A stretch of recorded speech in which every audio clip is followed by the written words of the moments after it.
Door goes out to the first base.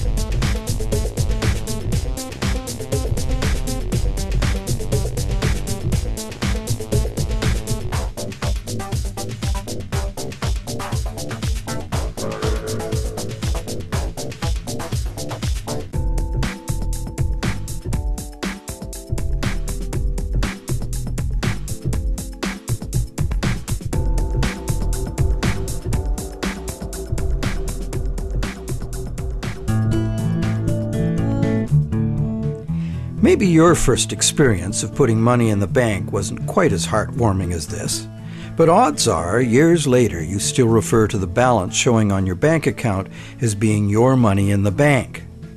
But it isn't. If we have a deposit box at the bank, the valuables we put in it are still ours. We're just renting secure space to store them. In common usage, the word deposit means to set something down. But the use of the word deposit to refer to a bank account is misleading. A bank deposit is in reality a loan. What the amount in our bank account really indicates is how much money the bank owes us. It's a record of the bank's promise to pay us money, not the money we deposited itself. The difference is important. The truth is, when we hand the contents of our piggy bank to the bank teller, our money becomes the bank's money to do with as it pleases. All of the money in the bank is the bank's money. None of it is ours. That's why the bank pays us interest. We have loaned the bank our money. This may seem to be a semantic distinction. We know we can go to the bank at any time and take our money out in cash if we want to. But the distinction is not semantic, nor is it trivial. The distinction is crucial. What happens in banking affects everyone, and yet few of us know anything at all about how banking really works. The entire world economy now runs on a system of credit provided by banks, and when that credit system breaks down, everyone suffers.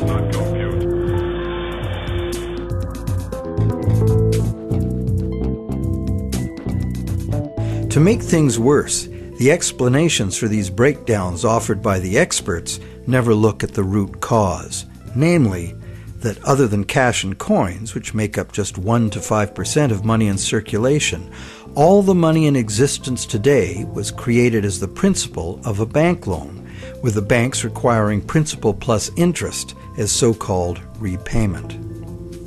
Not only does this make the existence of money entirely dependent on the existence of bank credit, it makes the system as a whole bankrupt by design, as total debits, principal plus interest, exceed total assets from the moment the first loan document is signed.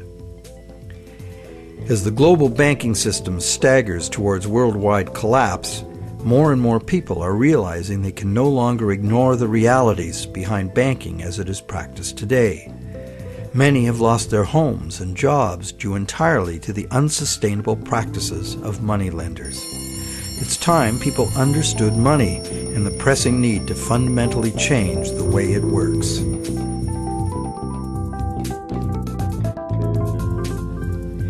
Clarifying what the words used in banking really mean is the first step. Now that we know that a deposit is, in truth, a loan to a bank, the next question is, what is a loan that we take out from a bank?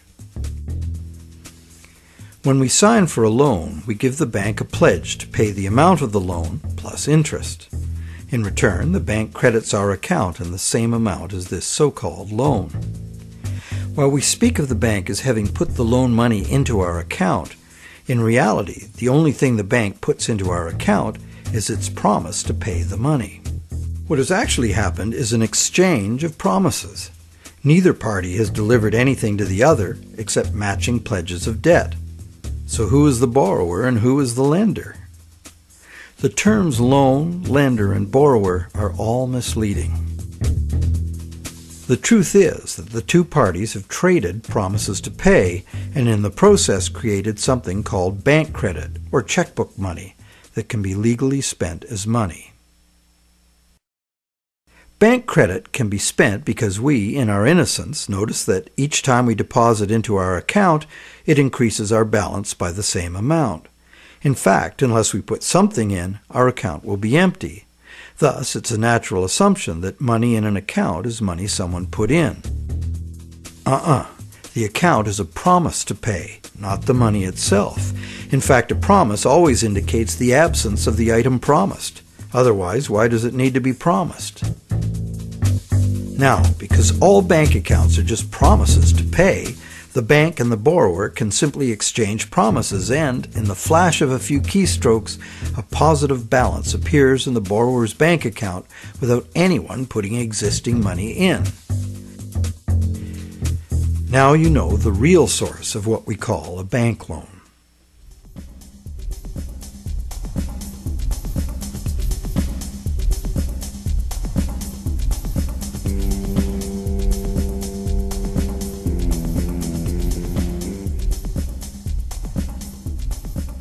How different would it be if two parties just got together in a basement with a printing press and created new money that way? We intuitively understand the act of fraud called counterfeiting. In printing fake $100 bills, the counterfeiters also create new money out of thin air. Money gives us the ability to purchase the real goods and services of the world. It's clear that the counterfeiters have created new ability to purchase real goods and services without giving anything in exchange except a fancy piece of paper. Counterfeiters get something for nothing directly at the expense of whoever gets caught with their counterfeit money. And if the counterfeit money is not discovered, it dilutes the money supply, stealing from everyone. Counterfeiting is a serious crime, and it is easy to understand why. It's cheating on a basic social agreement, thou shalt not steal. But taking a loan from a bank also creates new purchasing power. However, instead of being considered a form of theft, it is the very basis of our monetary system.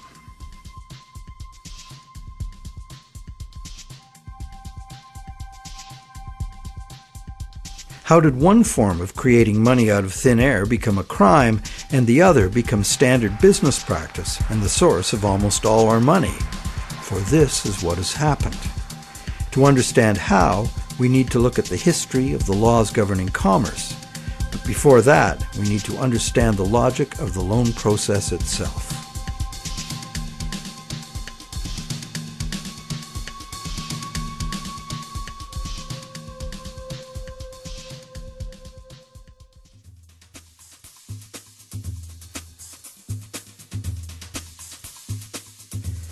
The borrower wants to purchase an item, but doesn't have the funds to do so at the present time.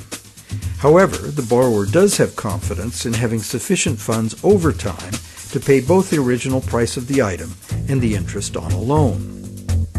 So he goes to a bank to arrange a loan. The borrower is capable of making a credible promise of money in the future, but otherwise, at this moment, he comes with empty pockets. That's why he needs the loan.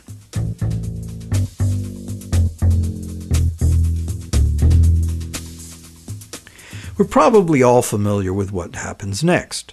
The bank gets the borrower to sign an agreement in which the borrower promises to pay the bank the amount of the loan plus interest, or, in default, surrender to the bank the object that is to be purchased with the loan. This is done countless times every day all over the world. But there's a problem. How can the borrower pledge as collateral something that the borrower does not yet own? If I wanted to borrow $10,000 from you to go on a luxury cruise to Europe, would you accept my neighbor's car as collateral? Of course not, because you know very well that I have no legal right to give you my neighbor's car, no matter how much I owe you.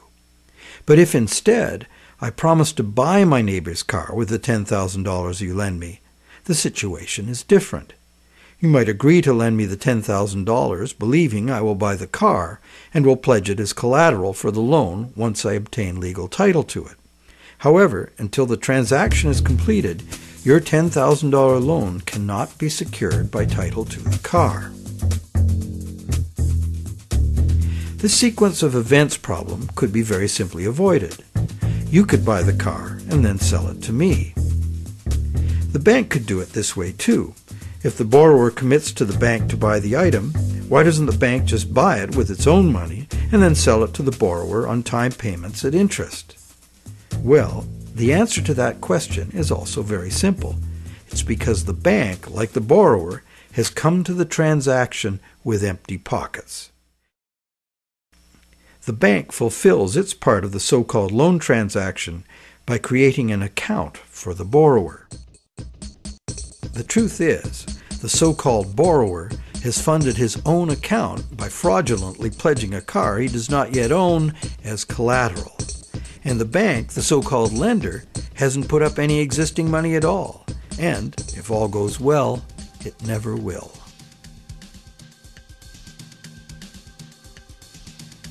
The borrower believes the new numbers in his account now represent his money in the bank. He, like the rest of us, doesn't understand the difference between existing money and a promise of money. If you can spend it, what does it matter? So now the question is, will the seller of the item accept the bank's promise to pay? While some people may hold out for cash, most will say yes to a check or an electronic funds transfer from the buyer's bank. Why? Because the seller knows from experience that she can deposit the check at her bank and it will increase her account accordingly. So what happens next?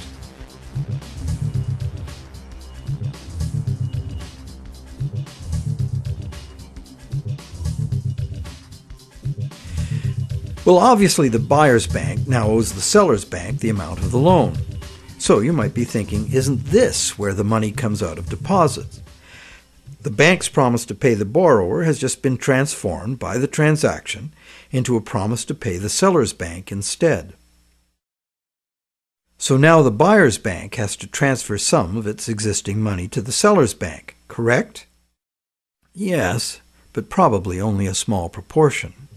And over the long term, as long as the bank gets its fair share of deposits, the net amount of existing money the bank needs to cover its loans can theoretically be zero. How? Well, imagine first that the seller has her account at the same bank as the buyer. She deposits the buyer's check into her account. All the bank has to do to complete the transaction is reduce the buyer's account by the same amount it increases the seller's account. As both accounts are just promises, no existing money is involved in doing this. What is the end result? The bank has created bank credit for the borrower to the sum of $10,000.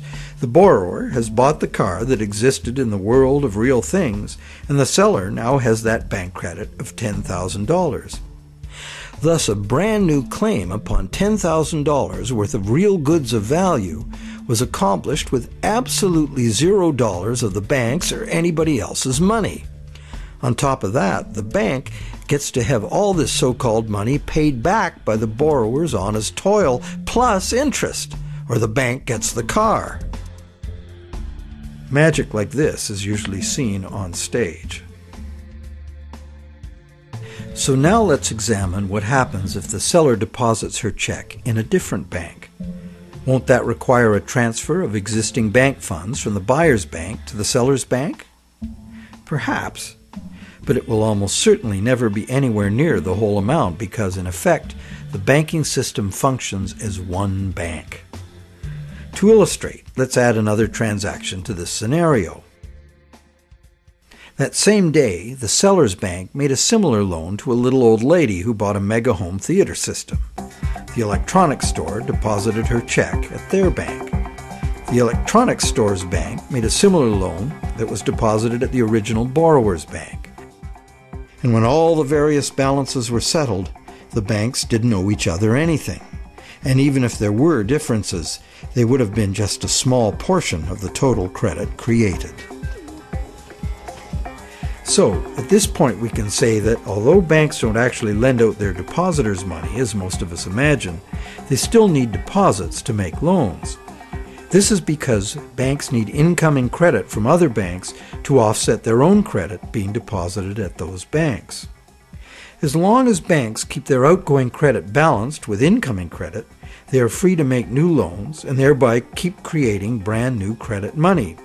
None of it will ever have to come out of the bank's pockets. The bank is free to invest its own funds in corporate and government bonds and whatever other instruments their charter allows. If one draws a diagram of it all, it looks like this. The interest governments and corporations pay the banks on their bonds is paid by us. We pay it as a portion of our taxes, and we pay it in the price of all the goods and services that we buy. And there is another thing passed on to us as well, and that's the risk that the bank will go broke and not be able to honor its promises to pay. Now you may wonder, how can a bank go broke if it doesn't put any money up in the first place? What have they got to lose? The answer to that question is that banks differ from counterfeiters in that the banks are legally allowed to create new money, but only by certain rules of accounting. Banks can only create money by entering a borrower's payments and collateral as an asset on the positive side of the ledger, balanced on the negative side by the loan, or what the banks call the deposit liability created by the bank. When the borrower defaults on the payments, the asset pledged as collateral is seized by the bank and sold. In a declining market, when repossession is most common, the new lower value of the asset doesn't cover the bank's liabilities, which were based on the previous higher value. This shows up as a loss on the bank's books. When foreclosures are rampant, as in a collapsing real estate market, much of the value of the bank's collateral simply evaporates as home prices drop, exposing the bank to huge losses. In truth, it's all just numbers, created out of thin air. But banks must adhere to the dictates of these numbers, and the consequences of bank arithmetic gone wrong can include economic standstill, social disintegration, total financial chaos, lawlessness, starvation, and war.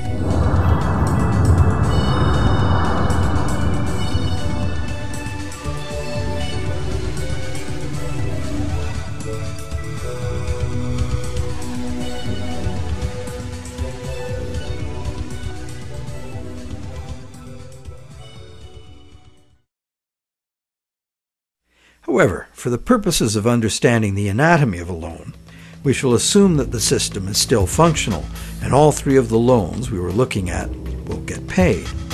The end result is that not $1 of existing money has changed hands, but $30,000 of new bank credit has been created and spent into the money supply, and each of the three banks gets to collect interest on $10,000 of it. Is creation of this brand new $30,000 really an act of fraud, like counterfeiting? The obvious difference is that the banking system is legal, regulated by government and disciplined by the courts to follow the rules of accounting.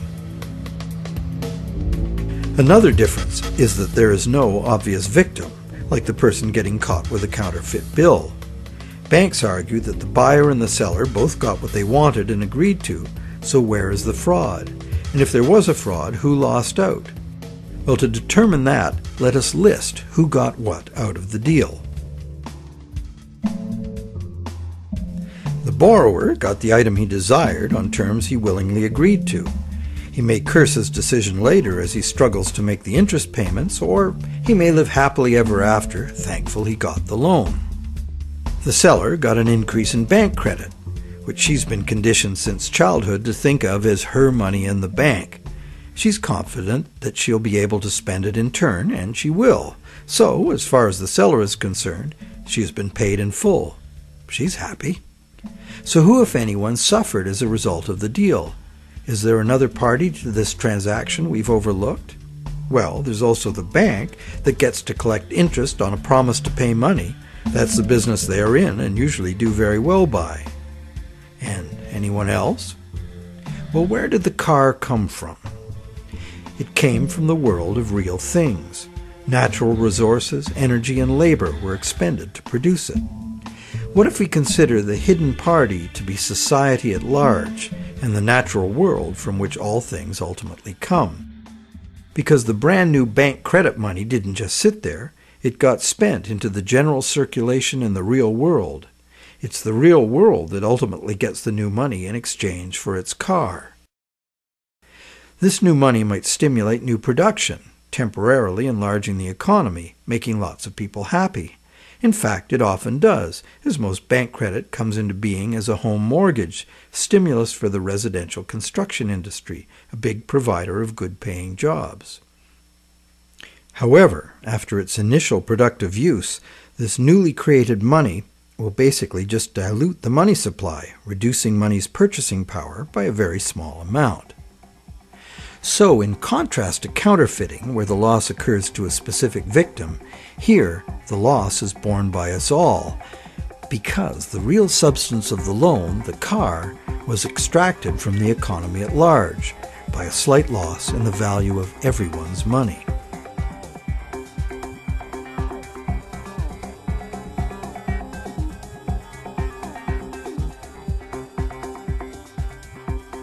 To continue our comparison of bank credit with counterfeiting, counterfeit cash eventually gets detected and removed from circulation, causing a direct loss to whoever accepted it. There is, of course, no guarantee of how much will be detected, nor any prescribed schedule for its removal.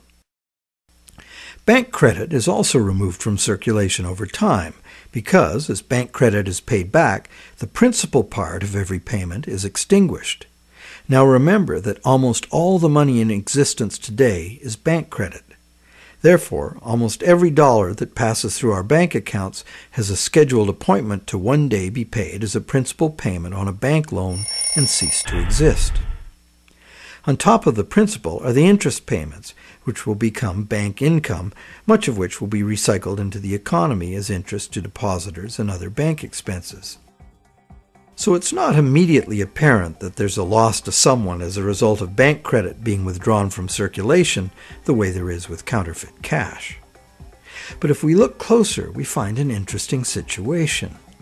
We don't need anything more than fundamental arithmetic to understand the power that lies in controlling the money supply and why, as currently designed, total debt must constantly expand or the system collapses. Whenever the rate of debt money creation falls behind the rate of debt money destruction, the total amount of money in use will shrink. This is called deflation because the money supply is shrinking, like a deflating balloon. The result is less money relative to the goods and services available. With less money around to pay for them, the price of goods and services go down. At first, this sounds like a good thing, and it could be, if money were not created as debt at interest. For anyone not in debt, deflation would be like a general dividend on money, paid in goods and services of our choice.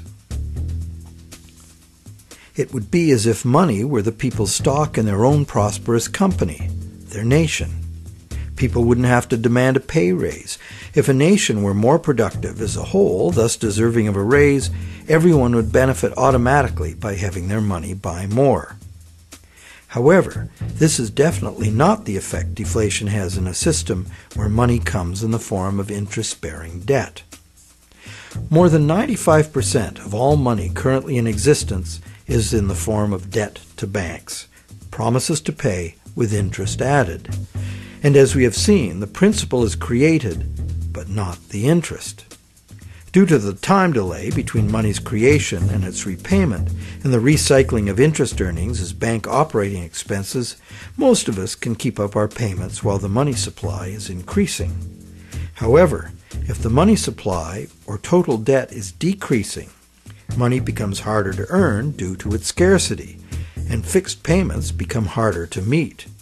For those heavily in debt, the money shortage can become catastrophic.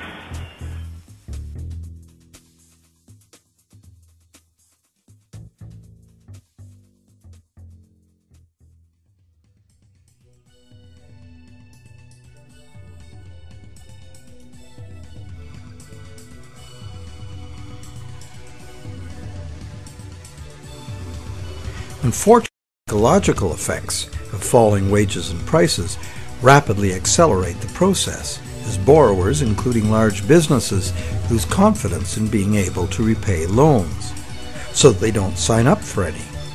And without new loans to replace old loans, the money shortage rapidly gets worse, resulting in a decrease in jobs and purchasing power, even in the midst of abundant resources and productive capacity. This dismal spiraling math makes mass foreclosures inevitable. Prices plummet as no one wants to spend their money. Shrinking values destroy the value of loan collateral, causing banks to write off huge losses. Some even close their doors. Consumer and business confidence is lost. Rampant economic and social dysfunction follows.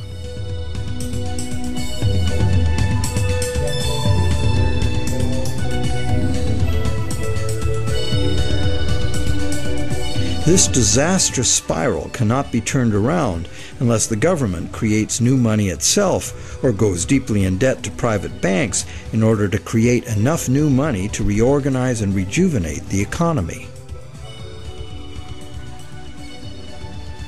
The most familiar example of this is the stock market crash of 1929. The psychological fallout of the stock market collapse resulted in less borrowing and thus less new money. The Federal Reserve did nothing to correct the resultant deflation, and by 1932 the money supply had been reduced by a third. Countless people were evicted from their homes because the money to make their mortgage payments simply ceased to exist. Then, in 1932, Franklin Roosevelt became the U.S. president. Roosevelt's New Deal set out to restore the economy by restoring the money supply. To counter the money shortage, Roosevelt borrowed from the private banking system. Factories started hiring again. But only when the war arrived, there's suddenly no shortage of jobs or funds available to do what was necessary for the war effort. It was the money expended on World War II that ended the Great Depression. The war also resulted in 50 million deaths worldwide and led to a new hostile international balance of power with its attendant arms races, mounting debts, and sweeping social and technological transformations.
The cycle of economic boom and bust is commonly called the business cycle, as if it were a natural occurrence like the hydrological or carbon cycle. These natural cycles are ultimately driven by the sun. But what is it that drives the business cycle? One answer is the supply of money. And, as we have seen, the supply of money is dependent on loans. So let's look at what happens during the lifetime of an individual loan.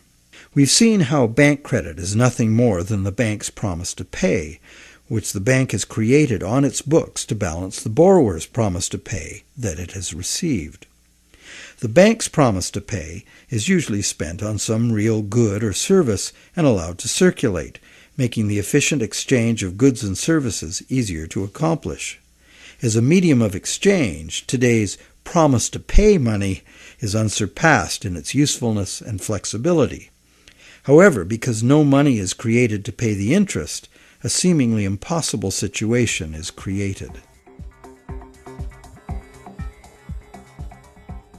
On the face of it, if borrowers had to pay the interest they owe all at once, they would have to fight it out for a limited sum of existing money that was very much less than the total owed. The percentage that would be unable to pay off their loans would be simple to calculate. However, interest is usually paid over time, not all at once. If this interest income is recycled into the general economy as spending, it can be available to be earned repeatedly. Once we understand this, the question of whether interest is actually unpayable becomes more perplexing. Is there such a thing as a sustainable system of lending that does not produce mathematically inevitable defaults? In the Middle Ages, usury, meaning charging interest or any form of making gains solely from having money, was condemned as a sin. While the justification was moral, the reason was practical. In a fixed money supply like gold, anyone systematically rolling over all of their loan money at interest will soon end up with all the money. This problem was a big factor in the ruin of Rome. Private accumulations of gold forced the government to mint coins made of base metals instead of the real thing. Debased currency led to failing confidence and ultimate decline. The lesson was well learned. For the next 1,000 years, the Roman Catholic Church declared collecting interest on a loan to be a sin punishable by excommunication. In some countries, the penalty for practicing usury was death. Is charging interest really a sin? While today it seems very reasonable to charge for the use of money, there's a simple and unavoidable problem with doing so. Unless moneylenders spend every penny of interest they receive in such a way that the borrowers can earn it again, the borrowers are going to come up short regardless of their hard work and personal virtues. Someone will default simply as a result of the arithmetic. This is easy to picture where there's a fixed money supply like gold coin. As long as all of the coins taken in as interest are spent so that the borrowers can earn them, the same coins can be used to pay the interest over and over. The lender can profit by buying real things with this coin, but the coin itself must be spent, not lent nor removed from circulation. Leaving aside any moral considerations, this arrangement would be sustainable. However, if the interest coins are re-lent at interest or removed from circulation by hoarding, there will be an inherent shortage of coins with which to pay off the aggregate debt.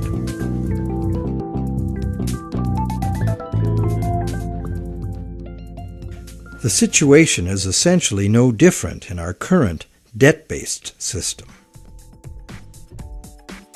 As we have seen, nowadays virtually every dollar comes into existence as debt, with a scheduled appointment to be extinguished as a principal payment on the loan that created it. Thus, for all borrowers to be able to make their payments of principal plus interest, two things must be true.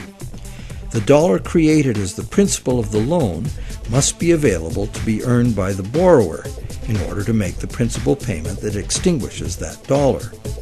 And every dollar the borrower pays to the bank as interest must also be available to be repeatedly earned by the borrower so that it can be paid as interest again and again.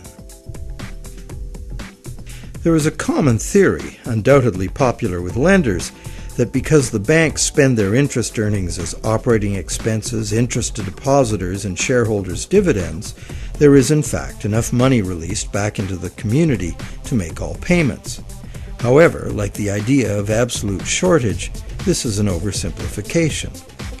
Picture what happens if someone else, such as you or I or an institutional non-bank lender, obtains this dollar and then lends it out at interest.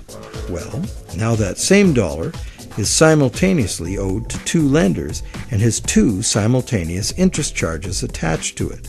In addition, if this dollar is loaned, repaid, and reloaned by the secondary lender, it is not available to pay off the principal of the loan that created it, except as another loan.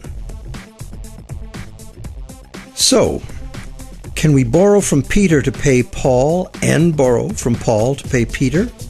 This gets interesting. We can. However, each time money is borrowed, there's an interest charge added that also must be paid. If all added interest charges can be earned, all payments can be made.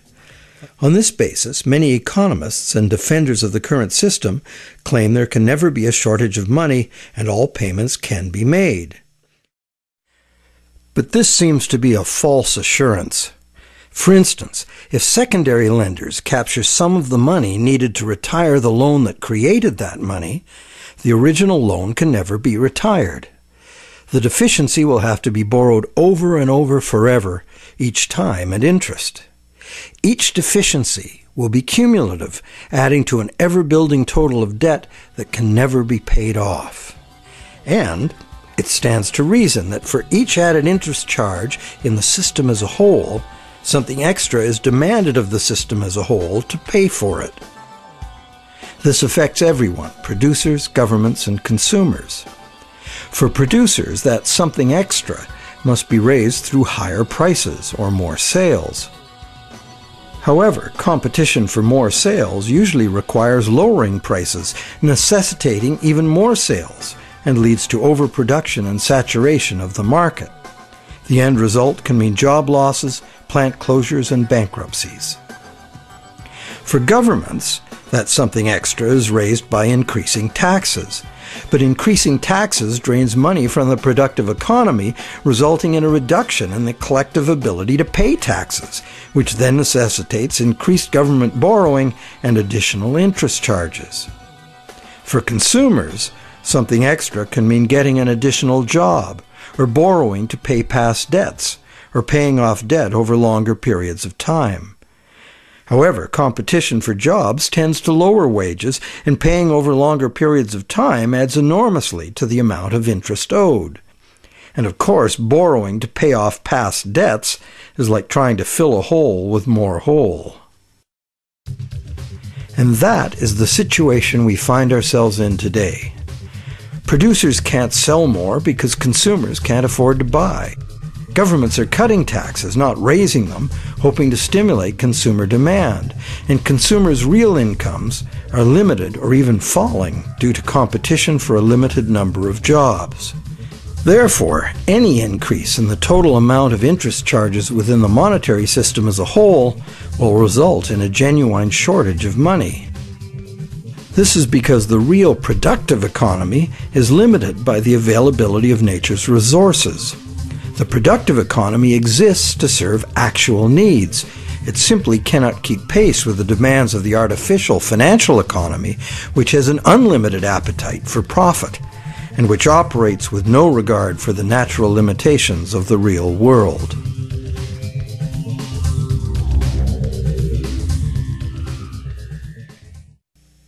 The theory that there's always enough money to pay the interest has a certain elegant simplicity. However, by the very nature of the assertion to be true, it has to be 100% true. This is impossible. For one thing, secondary lenders, who are not banks, do comprise a significant proportion of lenders, and they add their interest charges to money that already bears an interest burden. Beyond that, we have a cultural expectation. Everyone who has money expects it to generate more. Money that needs to be spent and made available to be earned by its original borrower is, instead, lent at interest or invested for gain. Therefore, we can conclude that the two conditions that must be true for all borrowers to be able to make their payments of principal plus interest and thus permanently discharge their debt, those conditions are not met by the current system. Nowhere in the current system is there any restriction on relending money that was created as a loan, nor is there any obligation upon banks to make their profits from interest available to be earned by borrowers, enabling them to extinguish their debts. Quite the opposite. banks invest these profits to make further profits. And it's not just the banks that cause the problem. Anyone who takes their ball of money and starts rolling it like a snowball to make it bigger does so at the expense of borrowers who will not find that money available to pay their debts, except as more debt. And of course, those rolling the biggest snowballs pick up the most snow. As the saying goes, the rich get richer and the poor get poorer.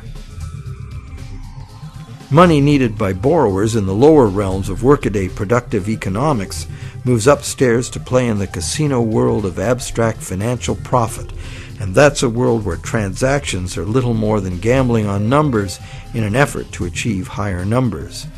They have little or nothing to do with providing the necessities of life.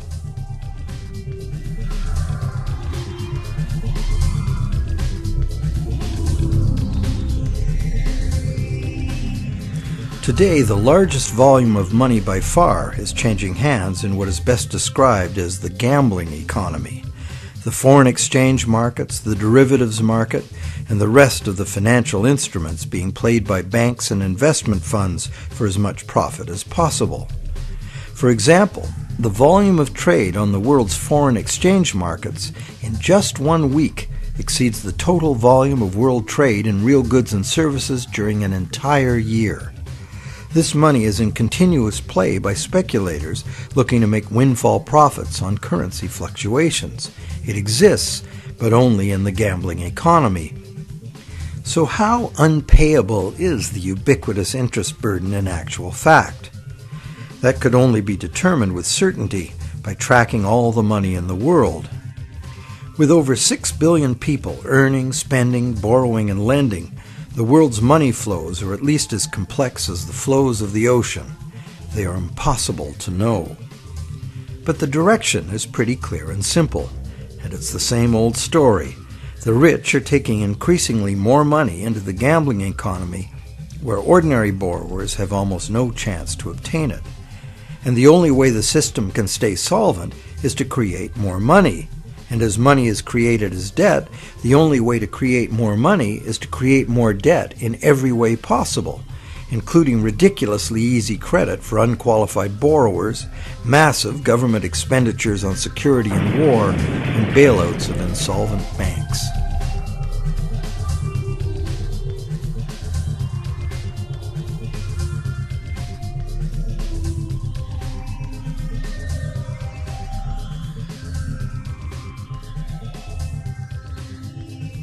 How does the individual loan cycle relate to the boom and bust phenomenon known as the business cycle? The individual loan cycle can be described like this. First, there is economic stimulation because of initial spending. This is followed by inflation because new money basically just dilutes the money supply. And eventually, inflation is followed by deflation as loan repayments gradually extinguish the principal, removing that money from circulation. As long as the individual loan cycles don't match up, these cycles can smooth each other out. This creates a fairly stable money supply that leads to fairly stable prices, although continuous growth of the money supply is required, at least in part because, as you will recall, the money to cover the interest was never created. This is the model on which our economy is currently based. Avoiding deflationary spirals and keeping inflation at a level that doesn't upset people's apple carts constitutes the art of managing the economy, which is rather narrowly defined as achieving so-called price stability. However, a look at the purchasing power of the US dollar in real goods over the last century instantly reveals what this so-called price stability has really meant.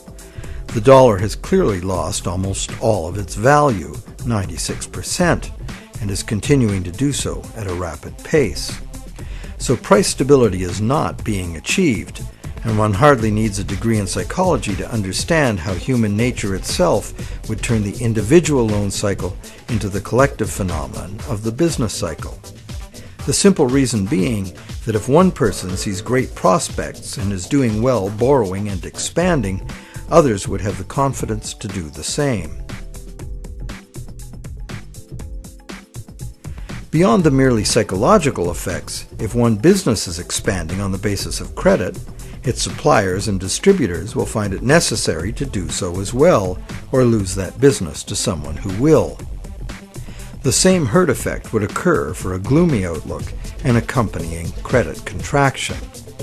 Thus, it is entirely predictable that individual loan cycles would have a built-in propensity to line themselves up rather than be randomly distributed. And when they do, we see the larger scale cycle called the business cycle emerging directly from the cumulative effects of individual loan cycles.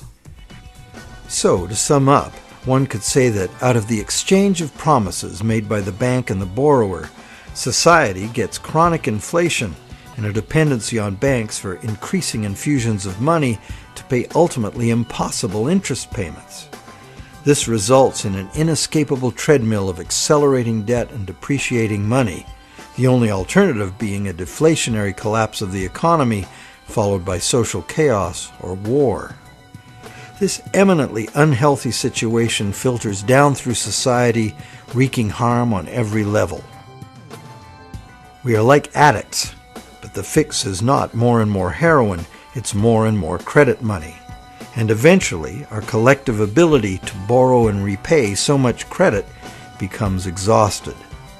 This then creates the need for constant expansion of credit into new markets, in essence creating a fiscal imperative to drive everyone in the world further and further into debt forever. In the United States, this constant debt expansion has led to a total credit market debt in 2008 of more than $53 trillion, which is about 5 times the total annual income of the entire country. So is the world at large happy about its end of the loan transaction? Probably not. But the world at large has very little awareness of where these problems originate, the elusive system of counterfeiting and hidden control that is modern banking. And how about the banks? How have the banks fared as a result of this system? Well, first, by putting up only a small fraction of the money they ostensibly lend, the banks have obtained a river of income from interest payments on consumer loans and mortgages. Second, by using their credit powers to acquire large portfolios of corporate and government bonds, banks collectively appropriate control over government and industry. And thirdly, due to the inevitable defaults and foreclosures, the banks gain legal title to a lot of real property the world over. And finally, if the worst happens, if borrowers default en masse, causing the banks large losses, the government is forced to rescue the banks with multi-billion-dollar bailouts to save the financial system. And what are these bailouts financed with? You guessed it, more taxpayer debt. It is really quite an achievement to pull this off, and without most of the victims even being aware of it. If you're now thinking there ought to be a law, well, there is. There's a whole body of law that makes all of this legal. So how did a system like this ever become the law? To answer that, we go back to England in the mid-17th century.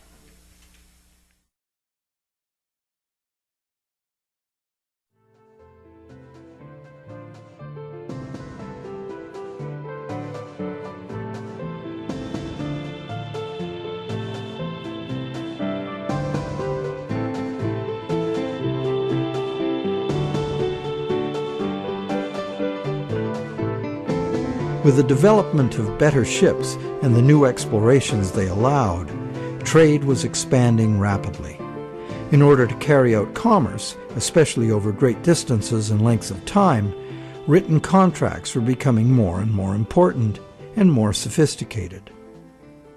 Under English common law, it had long been established that a contract could only be enforced if something of real substance had changed hands. A transfer of goods or rights in property was the real stuff of the exchange, and that was what the court would evaluate for fairness, not just the words on the document. A contract under which there had been no exchange of consideration, meaning real goods or rights in property, was deemed to be empty and was therefore not enforceable by the court. So, a contract in which a borrower, say, pledged a car he does not own in exchange for a bank's promise of payment would not even qualify as a contract. No common law court would enforce it. As well, in the event of a dispute over a contract, under common law, only someone who had actually provided consideration to the transaction, and only someone who delivered the goods, had the right to sue in court for fulfillment of the contract by the other party. This right was not transferable to a third party.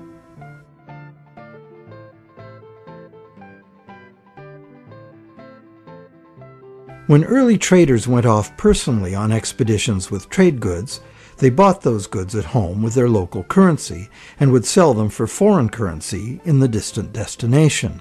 They would then buy foreign goods with the foreign money, bring those goods home, and sell them for their local currency. Pretty simple.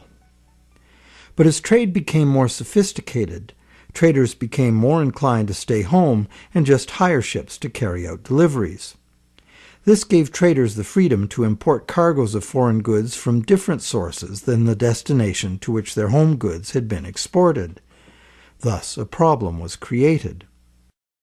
The exported goods had been paid for with foreign coin, the value of which needed to be spent somewhere else. Moving money as coins entailed a high risk of theft, as well as the near certainty of partial loss by currency conversion in a different land. This problem of payments from a distance was overcome by the use of bills of exchange. A bill of exchange was a signed order from the payer to an addressee demanding that the addressee pay a certain specified sum of money to the person identified as the payee. These were secured by signature, and they could not be acted upon in court by anyone other than the original parties. Thus they were of no use to a thief or any other third party. You probably recognize that these were the precursors of checks. I, the payer, instruct the bank, the addressee, to pay the payee, a person named on the check, a certain sum of money. This was all well and good for transactions among parties who were known to each other. The bill of exchange was used merely as a way to order payment in coin at a distant location. But merchants soon wanted more flexibility. They wanted to be able to use bills of exchange to reconcile payments amongst many merchants in many locations, using bills of exchange like money itself. For this to work, bills of exchange had to be assignable to and enforceable by third parties. As we shall see, this was the moment in legal history that gave sanction to the banking system we have today. A third party, who might have honestly purchased a bill of exchange several steps removed from the original exchange, could not be expected, nor would he have the right, to show up in a common law court and defend the validity of the contract and collect on it. This made third-party bills of exchange an unacceptable risk. So, in order to be able to use bills of exchange as a convenient and guaranteed third-party payment system, essentially equivalent to money, the common law practice had to be set aside regarding bills of exchange. In England, by a series of legal decisions from 1664 to 1699, this problem for commerce was remedied by making bills of exchange enforceable by third parties. If a third party had purchased a bill for valuable consideration and in good faith, having no apparent reason to suspect fraud or some deficiency in the right of the seller to sell it, then the bill automatically became good and enforceable by the court against the signer. What did this change mean? It meant, essentially, that any bill of exchange would be considered legitimate once it was sold. Bills of exchange and all other subsequent types of signed promises to pay, with the notable exception of checks, became transferable and enforceable in court, just what the merchants wanted. Now debt contracts could be sold like things, and transacting business would be a whole lot easier. Not only that, it opened up a whole new market for profit seekers, trading in bills of exchange themselves. The marketing of debt was born.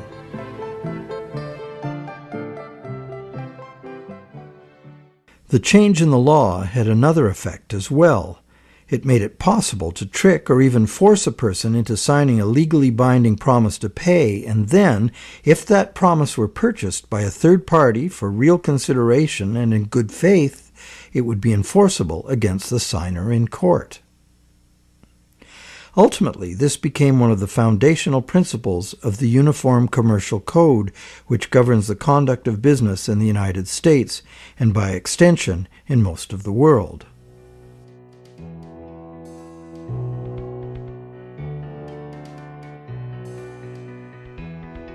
Think about it. If we buy a stolen laptop from a guy on the street, we're guilty of receiving stolen goods, a criminal offense. Doesn't matter if we paid honest money and were unaware the goods were stolen.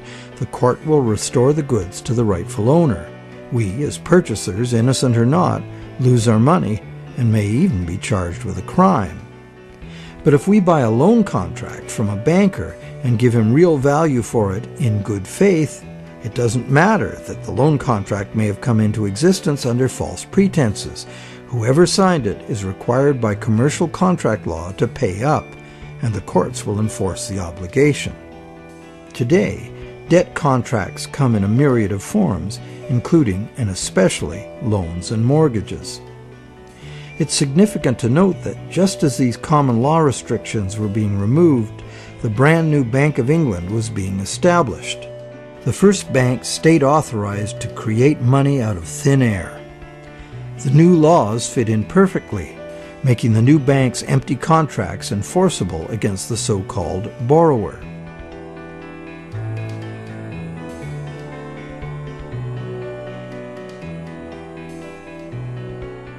Those who have discovered the true nature of their own bank loans and have attempted to challenge the validity of their debt contracts in modern courts have discovered to their dismay that this commercial contract law is still the bedrock defense of money as debt.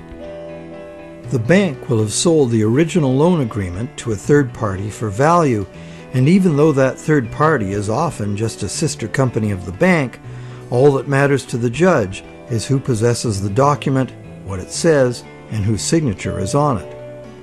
The bank's failure to inform the borrower about the true nature of the loan contract and the absence of any actual money loaned on the bank's part is not relevant.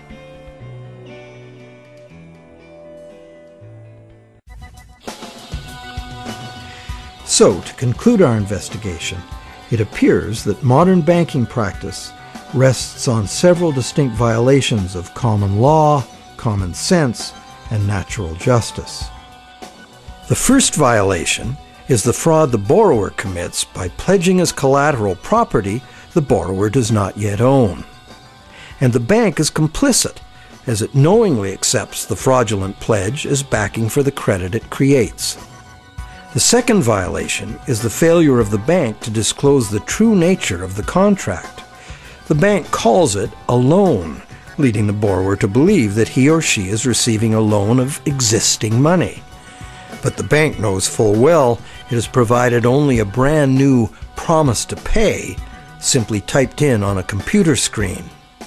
A promise that the bank knows it will probably never have to fulfill. Thirdly, the loan agreement should be invalid because impossible contracts are legally invalid. The bank is creating an impossible contract because the conditions required to guarantee that the borrowers have the opportunity to pay off the principal plus interest are not met. Unless the system enforces 100% recycling of both principal and interest, which it emphatically does not, some borrowers are going to default and lose their collateral simply due to the systemic shortage of money.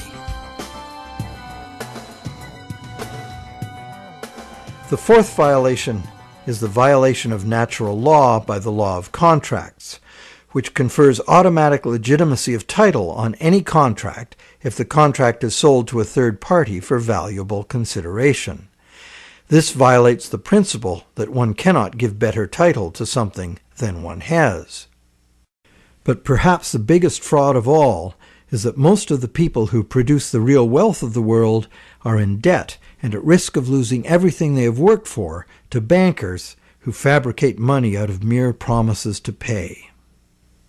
And where does this leave us? We are hostages in an economy that must grow faster and faster to keep up with an ever-growing money supply, or the entire system collapses in ruin. The money system as currently structured refuses to recognize that the real economy is limited by the capacity of the planet to provide the raw materials and waste disposal services the economy needs. The planet is finite, and therefore it should be obvious that the economy cannot grow at an accelerating pace forever. Our current money system runs like the bus in the movie Speed. It could not slow down, or the bomb planted on the bus would go off. And our situation is even worse, because the rate of debt creation must forever accelerate, or the entire economy crashes. The notion that infinite, perpetually accelerating growth is possible is the great fallacy of modern economics. It is a fatal delusion born of greed. An economic, social, and environmental crash of unprecedented proportion is surely inevitable, and this monetary system is utterly and hopelessly incapable of adapting to it. No wonder monetary reformers around the world insist that the entire monetary system needs to be rebuilt from the ground up.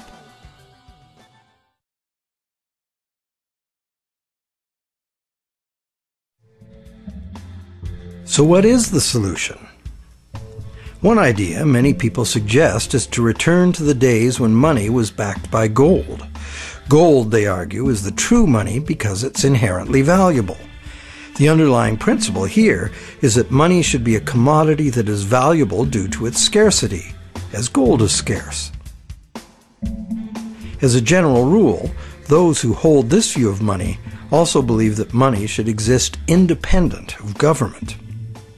Another school of thought, diametrically opposite, is that the creation of money should be the exclusive prerogative of governments. Government, which represents all the people, should spend money into existence in the public interest, thus backing the currency with what it was spent on. Having taken back the power to simply spend money into existence, government would never need to go into debt or pay interest. Of course, government spending without limit would result in a worthless currency. To prevent inflation, money would also have to be extinguished. This could be accomplished using a wide variety of taxes, resource royalties, and user fees. Government spending and government taxes would, therefore, be interdependent and would equal each other in a perfect equilibrium. However, the goal of taxation would be to achieve price stability, as the government would have no need of tax revenues in order to operate. Over the centuries, both the gold-based system and various government credit money systems have been used, with the gold-based system prevailing well into the 20th century. This wasn't because government credit money didn't work. It did within the country itself, where it was accepted in payment of taxes. But until the invention of modern currency exchanges, international trade had to be carried out in gold. In addition, gold has had an almost supernatural fascination for humans for a very long time. We've been conditioned for millennia to think of money in terms of portable inherent wealth, as in gold coins. However, this is not the only way to think of money, nor in the era of runaway debt money is it any longer accurate. Money is, at its root, an idea that humans invented in order to turn simple subsistence into complex civilization. It's the development of money that made possible specialization of labor and the indirect exchange of goods and services. Throughout money's evolution, from direct barter to standard trade goods, and on to standard coins, to paper promises of precious metal, to digital promises of paper cash, and now to digital promises to pay digital promises.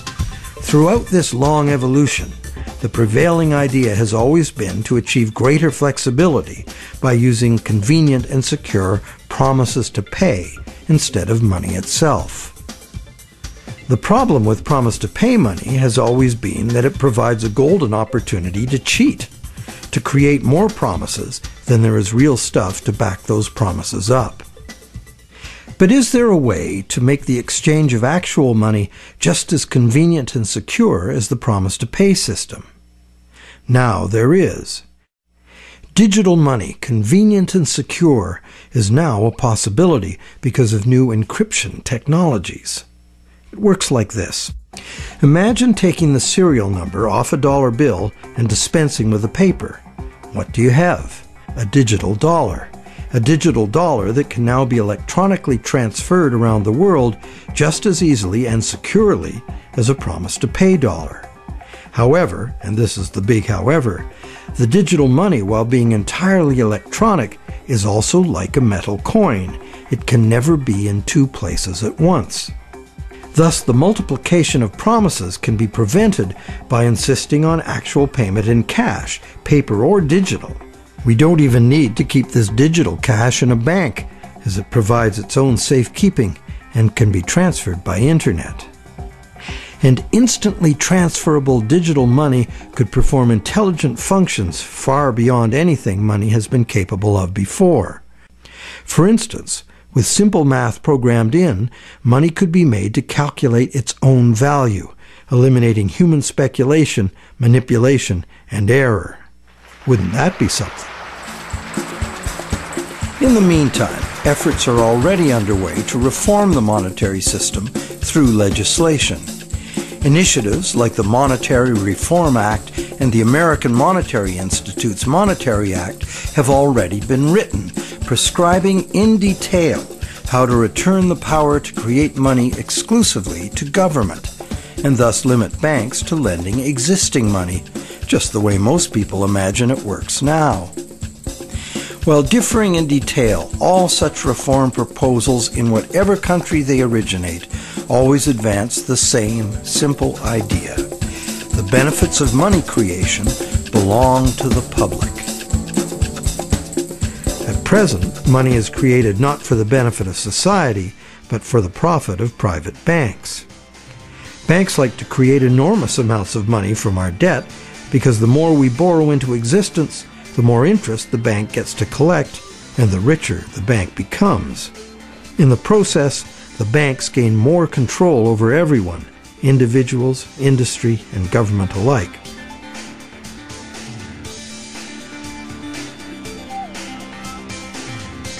Abundant money too often leads to speculative asset bubbles that make insiders rich.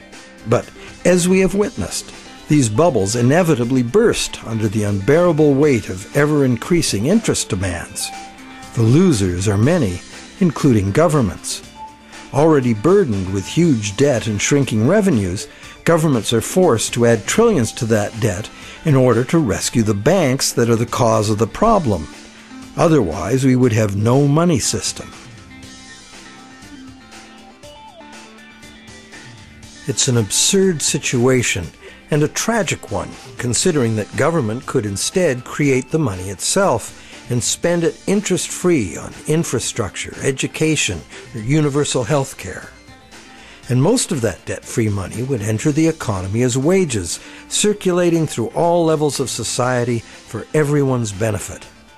This kind of abundant money would fund a reinvigorated, productive economy in which the savings of the people could fund honest loans of real existing money. At its root, money is a means by which we exchange real value. Without real value in the world, money is nothing. As we have seen, it's the real world that makes the loan, not the bank. We, the people, in conjunction with the material blessings of the natural world, are the source of all real wealth. Therefore, money creation and its benefits belong to the public, not to private bankers. And what about interest? As we have seen, interest poses an arithmetic problem. And it's a problem that can only be solved in three ways.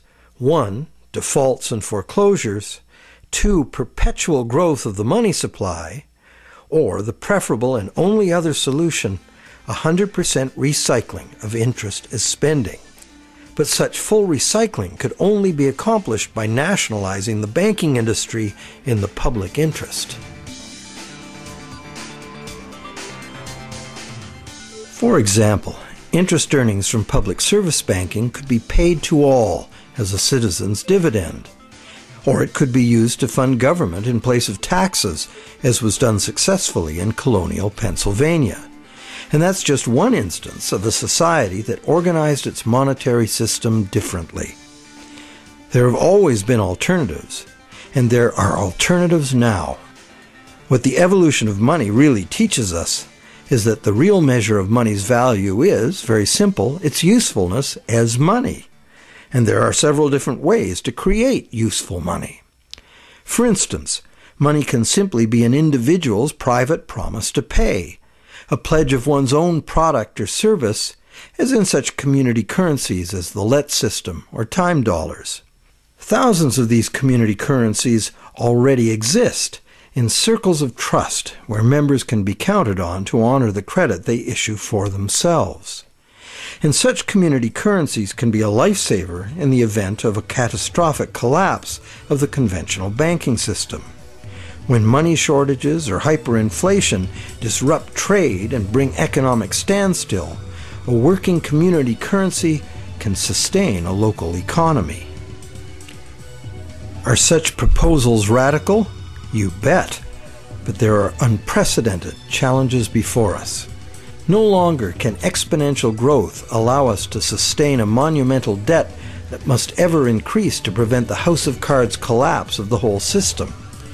Increasing wealth disparity, crushing debt, failing banks, and social and environmental catastrophes are what we face unless we radically change course. We must transform our monetary system to one that can adapt to a future we can now clearly foresee. To begin, we must examine monetary system designs that can deal with widespread economic shrinkage without inducing mass foreclosures and bankruptcies. But what can you do right now? Well, right now there are people and organizations around the world that understand the problems and the injustice of today's monetary system, and you can join them in their effort to bring about the fundamental changes we need. It's time to talk to our friends. A financial crisis is the ultimate teachable moment. When bankrupt banks have to be bailed out by the governments the banks were formerly lending to, the contradictions, the fraud, and the fatal flaws of the current system are laid bare for all to see. But the solutions are there to see too if we look. We cannot afford business as usual. Making adjustments to the current system will not save us. The changes we need to make are radical and dedicated to the good of all, not the profit and control of a few. To make these changes, we must leave behind our outmoded assumptions and misplaced faith. We must face the challenge of a complete transformation. Reality calls.